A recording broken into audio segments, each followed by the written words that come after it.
கடவுள் 3 விதத்தில் நமக்கு பதில் அளிக்கின்றார். முதலாவது எஸ், ஜெபிக்கின்ற பொழுது உடனடியாக நமக்கு கிடைக்கும். உனக்கு உடனே கொடுக்கிறேன், அது நமக்கு தேவை. கண்டிப்பாக அந்த நேரத்தில் அந்த சூழ்நிலையில் நமக்கு தேவை. எனவே நான் ஜெபிக்கின்றேன், லூர்து அன்னையுடைய திருத்தலத்திற்கு வந்து நான் ஜெபிக்கின்றேன்.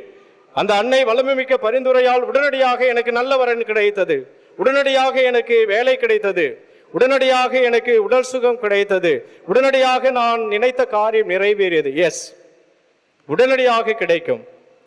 இரண்டாவது, கடவுள் நமக்கு நாம் செய்யக்கூடிய ஜெபங்களுக்கு பதிலளிக்கக்கூடிய இரண்டாவது நிலை என்னவென்று சொன்னா வெயிட். அதுதானே நம்மளால முடியாது.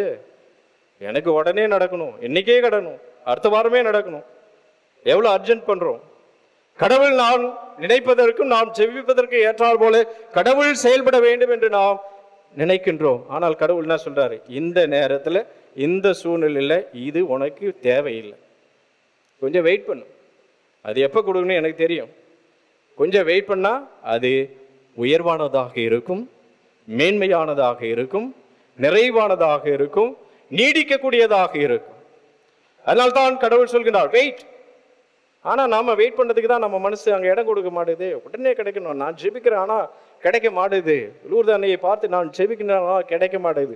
பிரியமான சகோதர சகோதரி, கண்டிப்பாக அதை கடவுள் நிறைவேற்றுவார். ஆனால் சரியான நேரத்தில், சரியான இடத்தில், சரியான நபர்கள் வழியாக, சூழ்நிலைகள் வழியாக கண்டிப்பாக நிறைவேற்றுவார். அது நிலையானதாக இருக்கும், மேன்மையானதாக இருக்கும், உயர்வானதாக இருக்கும்.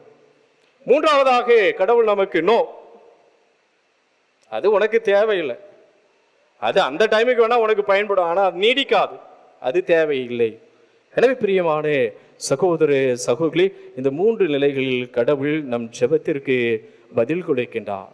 நான் நினைப்பதை கடவுள் கொடுக்க வேண்டும் என்று நினைப்பதை விட கடவுள் நினைப்பதை நான் பெற்றுக்கொள்ள வேண்டும் என்று நினைப்பதுதான் உண்மையான ஜெபம்.